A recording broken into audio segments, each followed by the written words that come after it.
નમસ્તે વિદ્યાર્થી મિત્રો, ધોરણ 9 વિષય સામાજિક વિજ્ઞાન, પ્રકરણ 6 1945 પછીનું વિશ્વ. હવે આપણે વાત કરવાની છે 1945 પહેલાં જે બે મહાવિશ્વયુદ્ધ થઈ ચૂક્યા હતા, પ્રથમ વિશ્વયુદ્ધ અને દ્વિતીય વિશ્વયુદ્ધ. આનો ઘણા બધા દેશો ઉપર પ્રભાવ પડ્યો હતો.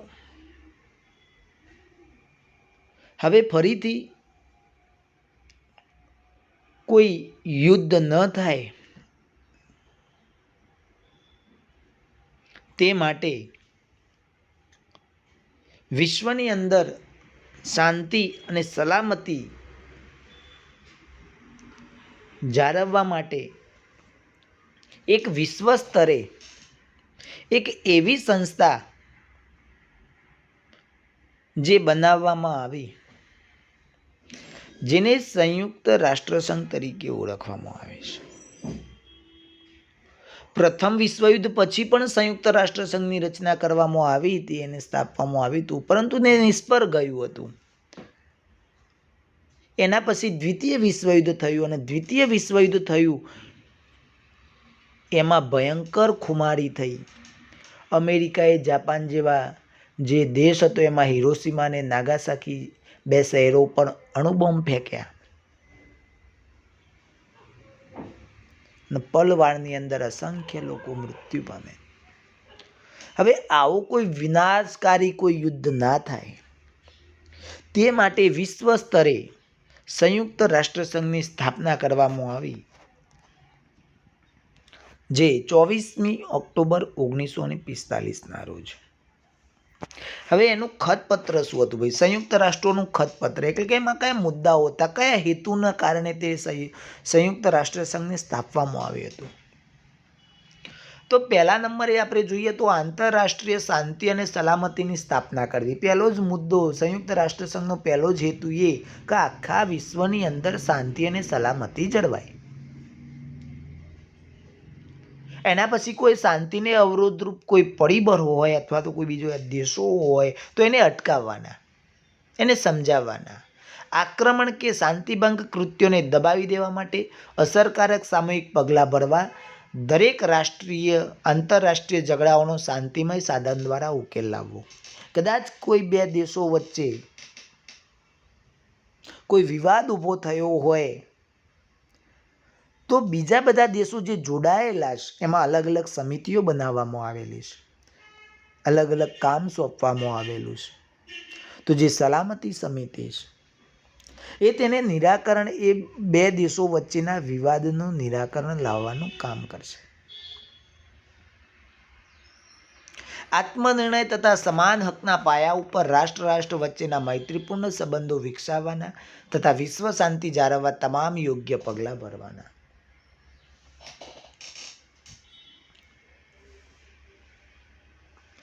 આર્થિક, સામાજિક, સાંસ્કૃતિક કે માનવતાવાદી સમસ્યાઓનું નિરાકરણ લાવવામાં આંતરરાષ્ટ્રીય સહયોગ પ્રાપ્ત કરવો તથા જાતિ, ભાષા, લિંગ કે ધર્મના કોઈપણ જાતના ભેદભાવ વગર તમામ વ્યક્તિઓ માટે મૂળભૂત સ્વતંત્રતાઓ કે માનવ અધિકારો પ્રત્યે આદરભાવ ઉત્પન્ન કરવાનો રહેશે. જો કોઈ પણ પ્રકારનો ભેદભાવ નહીં, કોઈ જાતિનો ભેદભાવ નહીં, કોઈ ભાષાનો ભેદભાવ નહીં, કોઈ ધર્મનો ભેદભાવ નહીં, અને બધાને સહયોગ, એકબીજાને સહયોગ આપવો. મિત્રો, એક વાત કરી લઈએ કે જ્યારે સંયુક્ત રાષ્ટ્રસંઘની સ્થાપના કરવામાં આવી હતી 24મી ઓક્ટોબર 1945ના રોજ, ત્યારે એની અંદર 51 દેશો જોડાયા હતા અને 51 દેશની અંદર આપણો ભારત પણ સામેલ હતો. કેમ કે ભારત હંમેશા શાંતિને જંગતું આવ્યું છે. બસ વિશ્વની અંદર શાંતિ રહે, શાંતિથી બધા જ દેશો રહે, આવું આપણું માનવું છે ભાઈ. સમાન ધ્યેયો સિદ્ધ કરવા માટે કામ કરી રહેલા જુદા જુદા રાષ્ટ્રોના કાર્યો વચ્ચે સંવાદિતા લાવનાર કેન્દ્રીય સંસ્થા તરીકેનું કાર્ય કરવું. અને આ જે ખતપત્ર હતું એના ઉપરથી એવો સાર નીકળે છે કુલ 4 મુદ્દામાંથી કે યુદ્ધને તિલાંજલિ એટલે કે યુદ્ધને હવે ભૂલી જાઓ, યુદ્ધને દૂર કરવાનું છે, ચીર શાંતિની ઝંખના આપણે ઝંખવાની છે, બસ આખા વિશ્વની અંદર શાંતિ જળવાય. એ જ સંયુક્ત રાષ્ટ્ર સંઘનું મુખ્ય ધ્યેય હતું કે યુદ્ધ જતું રહે અને આખા વિશ્વની અંદર શાંતિ જળવાય. ઠંડુ યુદ્ધ, જે 1945થી 1962ના સમયગાળાને ઠંડા યુદ્ધના સમયગાળા તરીકે ઓળખવામાં આવે છે. તો બીજા વિશ્વયુદ્ધનું મહત્વનું પરિણામ એ આવ્યું કે ઇંગ્લેન્ડ અને ફ્રાન્સ જેવી મહાસત્તાઓની વિશ્વની નેતાગીરી અમેરિકા અને રશિયાએ લીધી. યુદ્ધમાં ઇંગ્લેન્ડ, ફ્રાન્સ, રશિયા, અમેરિકા એક સાથે રહ્યા હતા. આપણને ખ્યાલ છે કે એક જ મિત્ર રાષ્ટ્રની અંદર જોડાયા હતા. પરંતુ જ્યારે યુદ્ધ પૂરું થઈ ગયું ત્યારે રશિયાની શાસન પદ્ધતિની વિચારસરણી ભિન્ન હોવાના કારણે અમેરિકા અને ઇંગ્લેન્ડ રશિયાથી અલગ પડ્યા. રશિયાની અંદર સામ્યવાદી, ઇંગ્લેન્ડ અને અમેરિકાની અંદર લોકશાહી, એટલે વિચારસરણીઓ અલગ હતી એટલે તેઓ અલગ થયા. યુદ્ધ પછીના સમયના આ બંને મહાસત્તાઓ વિશ્વ રાજકારણની અંદર કેન્દ્ર સ્થાને રહી અને બંને વિશ્વમાં પોતાનું વર્ચસ્વ વધારવા માટે સક્રિય પ્રયાસો કર્યા. રશિયાએ પણ મહાસત્તા માટે તમામ પ્રયત્નો કર્યા, અમેરિકાએ પણ મહાસત્તા બનવા માટે તમામ પ્રયત્નો કર્યા. હવે આ બે દેશો વચ્ચે હવે હોડ લાગી ગઈ. એક બાજુ યુદ્ધ પૂરું થયું દ્વિતીય અને ફરી પાછું આ વિવાદ ઊભો થયો કે હવે વિશ્વની અંદર મહાસત્તા કોની પાસે રહે. અમેરિકા કે આખા વિશ્વની અંદર મહાસત્તા મારી પાસે, રશિયા કે આખા વિશ્વની અંદર મહાસત્તા મારી પાસે. એટલે આખું વિશ્વ હતું ને, આખા જે સત્તાઓ હતી એના બે ધ્રુવો પડી ગયા. લશ્કરી બે જૂથોની અંદર વહેંચાઈ ગયું ભાઈ વિશ્વ ફરી પાછું. એક બાજુ અમેરિકા, બીજું બાજુ રશિયા. આ બે ધ્રુવો પડી ગયા અને આ સમયગાળાને કહેવાય દ્વિધ્રુવી વિશ્વ વ્યવસ્થા ગાળા તરીકે ઓળખવામાં આવે છે. અને વિશ્વયુદ્ધ પછી આ બે મહાસત્તાઓ વચ્ચેના સંબંધો સુમેળભર્યા ન રહ્યા. જો બે મિત્રો જ હતા, એક જ જૂથમાં રહી અને લડેલા છે સામે પક્ષી, છતાંય બંને વચ્ચે ફરી પાછો વિવાદ થયો. સત્તા માટે ખેંચતાણ અને અત્યંત તંગ પરિસ્થિતિનું નિર્માણ થવાના કારણે આ તબક્કાને ઠંડા યુદ્ધના તબક્કા તરીકે પણ ઓળખવામાં આવે છે. બોલાચાલીનું યુદ્ધ. બીજા વિશ્વયુદ્ધ પછી જો ઠંડા યુદ્ધમાં કોઈ શસ્ત્રોનો ઉપયોગ કરવાનો ના, કોઈ શસ્ત્ર નહીં. બીજા વિશ્વયુદ્ધ પછી વિશ્વના મુખ્ય શક્તિશાળી રાષ્ટ્રો વચ્ચેના સત્તા સંબંધોમાં પરિવર્તનો આવ્યા. નાજીવાદી જર્મની અને ફાંસીવાદી ઇટાલી સામે મિત્ર દેશો તરીકે સાથે લડેલા અને વિજય બનેલા અમેરિકા અને રશિયા બંને વિરોધી સત્તા જૂથો લશ્કરી જૂથો બન્યા. બંને શક્તિશાળી રાષ્ટ્રો બન્યા. તેમની વચ્ચે ઠંડુ યુદ્ધ શરૂ થયું. બ્રિટન અને ફ્રાન્સનો વિજય તો થયો, પણ યુદ્ધમાં થયેલી ભયંકર તારાજીના લીધે બંને મહાસત્તા તરીકેનો દરજ્જો ગુમાવી બેઠા. જો બ્રિટન અને ફ્રાન્સ આ પણ આમ મહાસત્તાની હોડમાં આમ હતું, એટલું આમ પ્રબળ હતા આ બે દેશો, પણ બે યુદ્ધની અંદર ભાગ લીધા ને એટલે એમની શક્તિ ઘણી બધી ક્ષીણ થઈ ગઈ હતી. યુદ્ધના પાછળના તબક્કા દરમિયાન સોવિયત યુનિયને જર્મનીના પૂર્વ ભાગ ઉપરાંત અન્ય પૂર્વ યુરોપના દેશો જેવા કે Austria, Albania, Hungary, Yugoslavia, Czechoslovakia, Poland, Romania, Bulgaria અને બાલ્ટિક રાજ્યો પર લશ્કરી કબજો મેળવી લીધો. અને આ દેશોની અંદર રશિયાએ શું કર્યું ભાઈ, સામ્યવાદી પક્ષોને સત્તા સોંપી દીધી, જેથી તેના ઉપર રશિયાનું વર્ચસ્વ રહ્યું. અને જે 1945ની અંદર અમેરિકાએ સૌપ્રથમ આખા વિશ્વની અંદર જે અણુબોમ્બ બનાવ્યો તો હવે રશિયાએ પણ અણુ અખતરો કર્યો 1949ની અંદર. અને એને પણ એકમાત્ર અણુબોમ્બ ધરાવતી અમેરિકાએ પડકારી કે જો મારી પાસે પણ અણુબોમ્બ છે. આમ પશ્ચિમ યુરોપના જે દેશોને બ્રિટિશ અમેરિકી દળોએ મુક્ત કર્યા હતા ત્યાં ધીમે ધીમે લોકશાહી શાસન પ્રથા સ્થપાઈ. હવે લશ્કરી જૂથમાં વહેંચાયેલું વિશ્વ, અલગ અલગ લશ્કરી જૂથો પડી ગયા. તો વિશ્વ એ બીજા વિશ્વયુદ્ધ પછી યુરોપ અને વિશ્વના અનેક દેશો એક યા બીજા સત્તા જૂથો સાથે જોડાતા દિશામાં ધ્રુવીકરણની પ્રક્રિયા ઉદ્ભવી અને વેગવાન બની. બંને સત્તા જૂથો વચ્ચે અવિશ્વાસનું વાતાવરણ સર્જાયું. આથી કેટલાક લશ્કરી જૂથો રચાયા. સોવિયત સંઘ અને સામ્યવાદીથી બચવા અમેરિકાને પ્રેરણાથી ઉત્તર એટલાન્ટિક મહાસાગરના કિનારે આવેલા નાટો નામે એક સંગઠન NATO, આ અંડરલાઇન કરજો. અમેરિકાની પ્રેરણાથી પેલા રશિયાથી બચવા માટે, સામ્યવાદીથી બચવા માટે શું કર્યું? નાટો નામનું એક સંગઠન, લશ્કરી સંગઠન ત્યાં બનાવી દીધું. નોર્થ એટલાન્ટિક ટ્રેટી ઓર્ગેનાઇઝેશન, જે 1949 એપ્રિલ 1949માં બનાવ્યું. બીજી બાજુ દક્ષિણ પૂર્વ એશિયાના દેશોના રક્ષણ માટે બીજા લશ્કરી જૂથની રચના કરી, જેને નામ આપ્યું સિયાટો. સાઉથ ઇસ્ટ એશિયા ટ્રેટી ઓર્ગેનાઇઝેશન તરીકે ઓળખાયું, જે 1945ની અંદર. અને આ સૈનિક સંગઠનની સામે રશિયાએ પાછું જો આ અમેરિકાએ બનાવે એની બાજુ જે દેશો હતા એના રક્ષણ માટે હવે રશિયાએ શું કર્યું કે એના જે દેશો હતા એના રક્ષણ માટે વોર્સો કરાર નામના સૈનિક સંગઠનની રચના કરી. અને આ સંગઠનના આલ્બેનિયા, બલ્ગેરિયા, ચેકોસ્લોવેકિયા, પૂર્વ જર્મની, હંગેરી, પોલેન્ડ, રૂમાનિયા વગેરે આ રશિયાના સભ્યો હતા. મધ્ય પૂર્વના દેશોની અંદર ઇંગ્લેન્ડની પ્રેરણાથી ફરી પાછું એક નવું જૂથ બન્યું. અમેરિકાએ એની પાછળથી એની નેતાગીરી લઈ લીધી હતી. CENTO, CENTO, central east north treaty organisation. આ ઈરાનની અંદર ક્રાંતિ થઈ અને આ જૂથ અલગ થયું. પાછળથી એની નેતાગીરી અમેરિકાએ લઈ લીધી. હવે વાત કરીએ શસ્ત્રીકરણ, નિશસ્ત્રીકરણ, પરમાણુ શસ્ત્રોનું સર્જન અને તેનો ઉપયોગ. તો ઠંડા યુદ્ધ દરમિયાન સમગ્ર વિશ્વ ઉપર પ્રભુત્વ જમાવવા માટે બંને મહાસત્તાઓ વચ્ચે ઉગ્ર સ્પર્ધા શરૂ થઈ. શસ્ત્ર સ્પર્ધા તથા શસ્ત્રોના ઉત્પાદન વધારવાની હરીફાઈ થઈ. હવે તો જુઓ કે એક દેશ બીજા દેશ કરતાં વધુ શસ્ત્રો બનાવે. આવું તો અણુબોમ્બનો ઉપયોગ થયો ભાઈ. અમેરિકાએ હિરોશીમા અને નાગાસાકી ઉપર અણુબોમ્બ ફેંકી પોતાની સર્વોપરિતા સિદ્ધ કરી. એના 4 વર્ષ પછી આપણે હમણાં જોયું 1949ની અંદર રશિયાએ પણ અણુ અખતરો કર્યો. હવે આ જે મુદ્દો છે ને ભાઈ, આ જે પેરેગ્રાફ એ આખો પેરેગ્રાફ ક્યુબાની કટોકટી છે. આપણે ટૂંક નોંધ પાછળ સ્વાધ્યાયની અંદર આપેલી છે ક્યુબાની કટોકટી. તો અમેરિકાની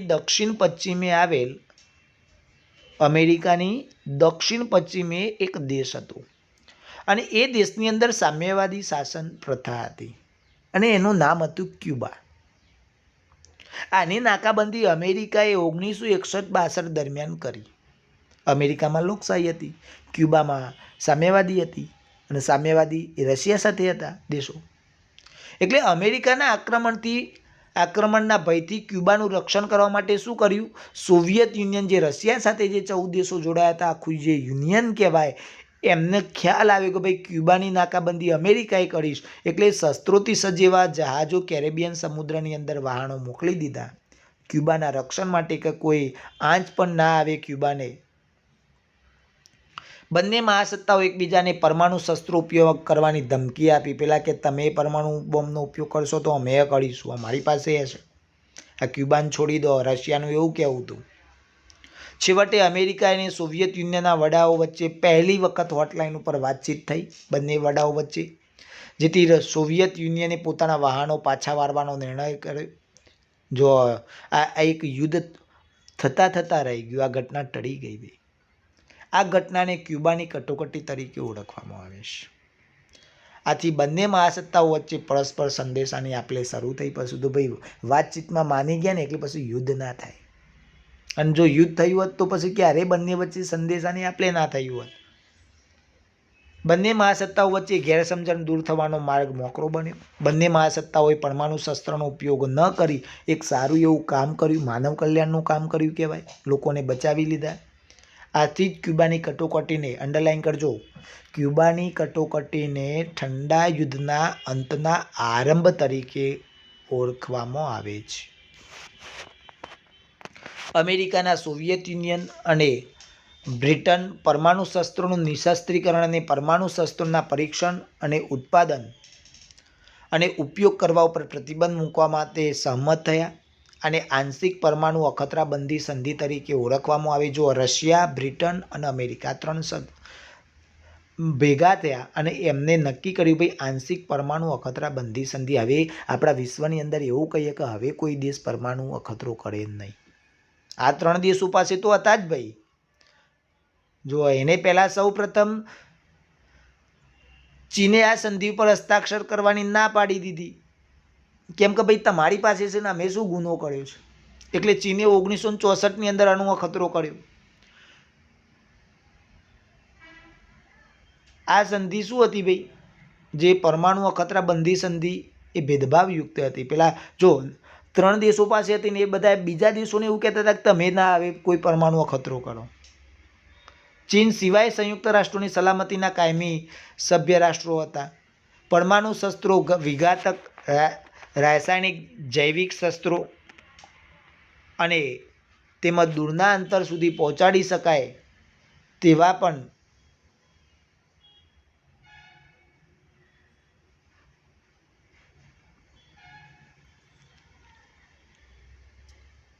પ્રક્ષેપાસ્ત્ર એટલે કે મિસાઇલ ઉત્પાદનની અદ્યતન ટેકનોલોજીને આ 5 રાષ્ટ્રો પાસે હતી.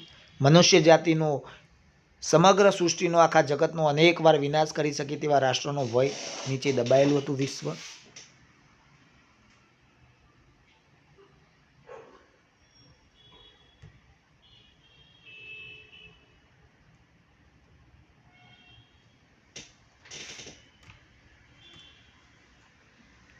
બે મહાસત્તાઓ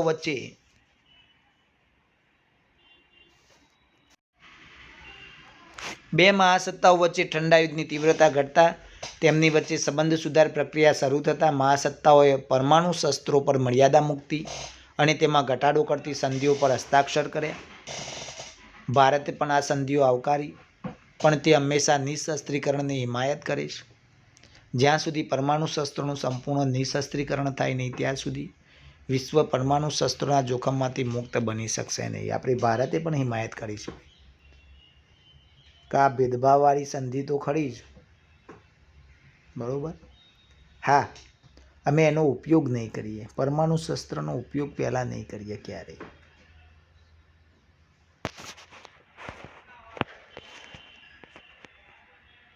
એશિયામાં સ્વતંત્ર રાષ્ટ્રોનો ઉદય. હવે ધીમે ધીમે જે બ્રિટનના અને યુરોપના દેશો નીચે જે પ્રભાવશાળી હેઠળ જે દેશો હતા એ ધીમે ધીમે હવે સ્વતંત્ર થવા લાગ્યા.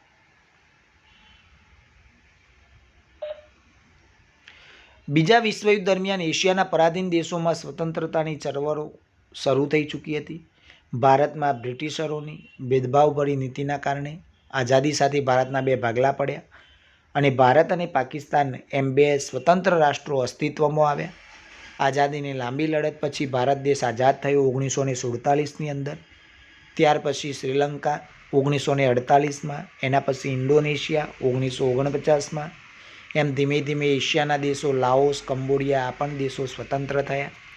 હવે જે આફ્રિકાની અંદર જે યુરોપના દેશોનું જે આધિપત્ય હતું, હવે આફ્રિકાની અંદર પણ ધીમે ધીમે બધા દેશો એ સ્વતંત્ર થવા લાગ્યા. તો એમાં એબિસિનિયા, દક્ષિણ આફ્રિકા સંઘ અને ઇજિપ્ત આ સ્વતંત્ર થયા.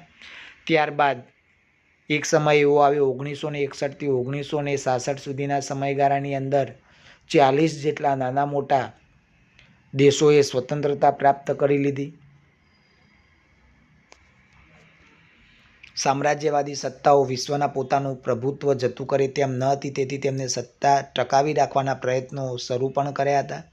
પરંતુ કેટલાક દેશો આ 2 મહાસત્તા જૂથ કે લશ્કરી જૂથ સાથે ન જોડાઈ પોતે સ્વતંત્ર રહી પોતાનો રાષ્ટ્રનો સ્વતંત્ર વિકાસ ઈચ્છતા હતા. હવે જોઈએ બિનજોડાણવાદી ચળવળ.